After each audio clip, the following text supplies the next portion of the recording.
Ya harus ada juga tetap yang namanya LMK, LMKN ya, harus tetap ada lembaganya yang menangani mengenai pengumpulan royalti tersebut ya. Walaupun ya misalnya pemerintah mengakomodir ide saya gitu kan, menggunakan aplikasi, menggunakan teknologi, baik untuk perform ya, baik untuk pemasangan lagu di kafe, resto dan yang lain, maupun termasuk yang di karaoke sudah otomatisasi ya, sesuai dengan apa yang saya sampaikan, ide yang saya sampaikan. Ya tetap saja harus ada lembaga yang menanganinya gitu kan.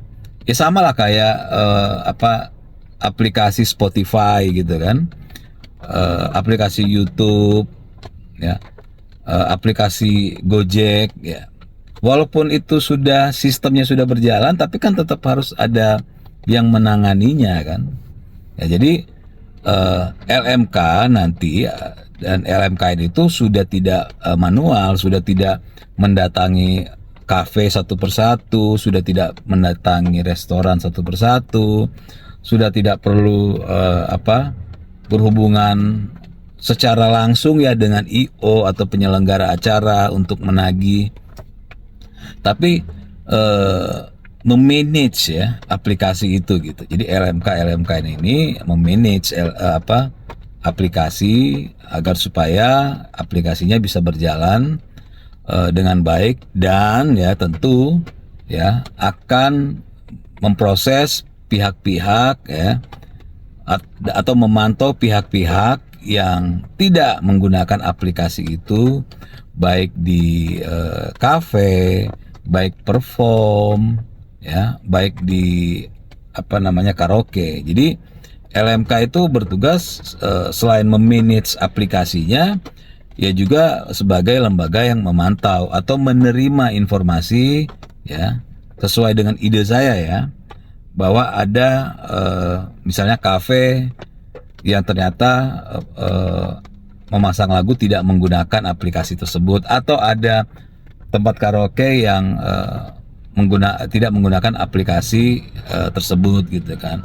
Nah, jadi LMK inilah yang akan memantau ya, menerima laporan dan tentu akan memprosesnya secara baik secara administrasi maupun secara pidana kalau memang ada pelanggaran pidananya. Nah, itu ya tugasnya. Jadi LMK tetap harus ada gitu. Cuma polanya, cara kerjanya yang diubah gitu ya. Ya memang mereka sedikit ya, bahkan sangat sedikit. Bisa jadi ya memang ya di bawah 5% mungkin kan orang-orang seperti itu ya. Tapi masalahnya adalah kekuatan mereka itu provokasi gitu kan, provokasi, dan mereka ingin ada feedback dari provokasi tersebut gitu. Jadi ketika mereka memprovokasi, menyebarkan narasi-narasi sesat ya, mereka berharap ada yang terprovokasi ya atas narasi mereka, dan akhirnya berbalas pantun dengan mereka. Itu yang akhirnya membuat kegaduhan ya. Makanya saya sering ya dalam beberapa pertemuan menyampaikan, kita ini sebagai orang-orang yang waras, orang-orang yang cinta terhadap bangsa ini, jangan mengikuti irama mereka ya, dari kelompok-kelompok kecil itu. Jangan ikut dalam irama yang mereka lantunkan atau genderang yang mereka mainkan. Tapi kita ya meluruskan sesuatu atau meluruskan narasi yang mereka sampaikan. Tujuannya tentu bukan buat kelompok-kelompok kecil tersebut ya sadar, enggak, mereka tentu tidak akan diberikan pemahaman pun tidak akan sadar, karena tujuan mereka memang tujuannya negatif kan. Tapi ketika kita meluruskan, memberikan narasi yang benar ya, maka potensi orang-orang yang akan menerima masukan mereka atau menerima narasi mereka sehingga menjadi pengikut mereka, itu akhirnya bisa kita minimalisir gitu ya. Karena akhirnya orang membaca, oh ternyata bukan seperti itu, oh yang mereka sampaikan ternyata hoax gitu kan. Nah, tugas kita lah sebagai orang-orang yang beradab itu untuk meluruskan, bukan ikut terprovokasi, ikut marah gitu kan. Karena memang itu yang mereka inginkan. Provokasi mereka dimakan oleh kita, oleh para pencinta negara ini. Akhirnya itu yang membuat gaduh ya. Mereka adalah kelompok kecil, kekuatannya hanya provokasi, dan berharap provokasi mereka disambar atau diambil oleh kita gitu. Jadi saran saya, kita meluruskan narasi saja, jangan ikut dalam genderang yang mereka tabuhkan. Gitu ya. Ada kok ya, ada kok di belahan dunia ini pelaku tindak pidana korupsi atau koruptor itu diberikan amnesti oleh presiden ya. Contohnya di Filipina ya, mantan presiden Joseph Estrada, mantan presiden Filipina ya, dihukum, dipidana karena melakukan korupsi gitu kan. Dan dia bebas dari jeruji besi penjara karena diberikan amnesti oleh presiden selanjutnya, itu Presiden Arroyo gitu kan. Dan masih ada ya beberapa presiden di negara lain yang memberikan pengampunan ya kepada pelaku tindak pidana korupsi gitu kan. Nah, tapi bukan itu poinnya, bukan itu intinya. Intinya itu adalah ya baik Presiden Prabowo maupun presiden yang lain yang memberikan amnesti, abolisi atau pengampunan ya kepada pelaku ya tindak pidana ya kejahatan, itu karena ada tujuannya gitu kan. Kalau tujuan dari Pak Prabowo kan ya rekonsiliasi, terus supaya udahlah nggak ada ribut-ribut ya, karena Presiden Prabowo pengen menjalankan program, pengen fokus gitu kan, menjalankan program sama seperti presiden-presiden lain di negara yang lain ya. Mereka itu memberikan pengampunan kepada pelaku tindak pidana itu ya karena ada tujuan yang lebih besar gitu. Sama seperti Pak Prabowo gitu. Jadi mau dia koruptor kek, pelaku makar kek, mau narkoba atau pembunuh, ya macam-macam lah ya. Yang namanya juga tetap kejahatan gitu kan. Gak ada soal kejahatan ini dan itu. Pokoknya kejahatan atau tindak pidana saja gitu. Nah, faktanya sekarang, faktanya tujuan Pak Prabowo kan berhasil. Itu yang penting gitu. Dimana setelah Tom Lembong dan Hasto diampuni ya dari penjara, keributan-keributan ya yang biasanya para tokoh-tokoh yang meributkan apapun yang lakukan oleh pemerintah ini hilang kan, menghilang langsung. Ya artinya apa? Artinya Pak Prabowo dan presiden-presiden yang lain tuh melihat kalau ini orang saya bebasin pasti diem yang lain gitu. Dan itu yang dilakukan oleh Pak Prabowo dan ternyata berhasil. Jadi sekali lagi jangan dilihat soal pelaku tindak pidana korupsi atau bukan, tapi lihatlah tujuannya. Dan kita sudah sama-sama lihat tujuan Pak Prabowo berhasil. Sekarang adem ayem. Begitu ya.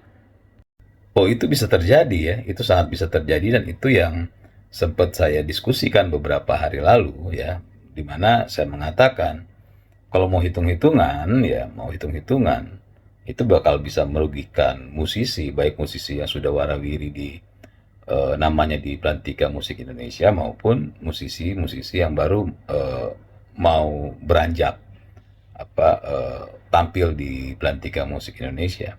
Karena musik-musik mereka itu ya diperkenalkan di kafe-kafe ya, di resto, di radio, kalau di daerah itu di angkot-angkot itu. Nah, kalau mau begitu, maka akan kerugian besar kan bagi para musisi. Karena bagaimanapun ya, musisi yang namanya sekarang berada di Belantika Musik itu jasanya kafe, resto, toko dan lain-lain itu sangat besar gitu. mereka yang memperkenalkan ke masyarakat. Makanya saya sempat mengatakan bahkan sampai angkot dan apa namanya VCD atau CD bajakan dulu itu sangat apa namanya berjasa bagi para musisi yang namanya sekarang warawiri di belantika musik. Makanya kalau mau hitung-hitungan, maka saya mengatakan ya beberapa hari lalu, ya udah ayo hitung-hitungan, musisinya juga harus apa bayar gitu. Kalau sampai nanti ada lagu mereka dipasang di kafe, resto atau hotel dan segala macam, musisinya harus bayar, pencipta lagunya harus bayar, ya. Kalau enggak, ya mereka nggak akan pasang. Tentu itu kan merugikan kan. Nah makanya kenapa akhirnya Ahmad Dhani berbelok ya, langsung buru-buru untuk menggratiskan lagunya ya karena dia takut ya, dia takut lagu-lagunya tidak dibawakan lagi di resto, di kafe dan lain-lain. Karena itulah apa karena dia sekarang bisa kembali lagi, Dewa bisa namanya naik lagi ya karena para pengusaha itu, pengusaha resto, kafe dan yang lain. Makanya dia langsung buru-buru menggratiskan, padahal caranya dia juga keliru, salah, karena hak sebuah lagu itu bukan hanya milik dia, ada royalti penyanyinya ya, ada royalti pemain band yang lain gitu kan. Jadi ini adalah sebuah kepanikan dari apa Ahmad Dhani dan kawan-kawan. Mereka tidak menyangka ya keributan yang mereka buat itu akhirnya bisa berimbas terhadap diri mereka. Sekarang ini ya adalah cari selamat masing-masing, dan Dhani buru-buru untuk cari selamat. Inilah apa namanya kerugian bagi para musisi kalau sampai mengikuti permainan yang dibentuk oleh Ahmad Dhani dan kawan-kawan selama ini, gitu ya. Jadi sebenarnya intinya itu bukan soal masang radio, bukan soal masang YouTube ya, bukan soal masang Spotify gitu kan, maksudnya di kafe, di resto gitu kan. Intinya ya berdasarkan undang-undang hak cipta, memperdengarkan lah, ini saya coba mau translatekan ya, memperdengarkan atau memasang lagu ya yang bisa dinikmati oleh pengunjung ya, baik di resto, baik di kafe, di toko, atau di tempat-tempat yang memiliki bidang usaha. Dimana kalau kayak kafe, resto itu kan adalah tujuannya kan untuk mendapatkan keuntungan gitu kan. Jadi sesuatu sebuah tempat yang mendapatkan keuntungan, menghasilkan keuntungan, yaitu harus ada royaltinya gitu kan. Jadi kalau kita masang radio tapi dari radio itu tiba-tiba nanti ada lagunya gitu kan, nah itu apa namanya, itu kena gitu. Yang dipermasalahkan itu bukan masang dari apa atau bukan dari mana lagu itu, tapi semua yang lagu yang dimainkan di sebuah tempat usaha itu kena apa namanya, royalti. Nah, royalti ini yang sebenarnya yang dipermasalahkan itu adalah ketika cara pengumpulannya dan transparansinya yang bermasalah ya. Pengusaha-pengusaha itu sebenarnya nggak ada masalah kalau memang sudah ada sesuatu yang jelas, sesuatu yang tetap gitu kan. Jangan nanti pengusaha itu harus mengeluarkan biaya di luar dari biaya yang sudah mereka perhitungkan dikeluarkan setiap bulan gitu. Nah ini sebenarnya yang memang harus segera dibereskan, segera diluruskan. Makanya saya ya dari awal sudah mengusulkan menggunakan aplikasi ya, baik untuk kafe, baik untuk resto, baik untuk karaoke maupun baik untuk perform ya, live di panggung, itu gunakan aplikasi yang dimana aplikasi itu sudah include di dalam pengeluaran baik bagi IO, baik bagi pengusaha kafe, pengusaha resto dan yang lain. Jadi gitu ya. Sekali lagi, bukan dari mana masangnya, Tapi ketika sudah dipasang di sebuah tempat yang memiliki nilai ekonomi, itu ada royaltinya, gitu.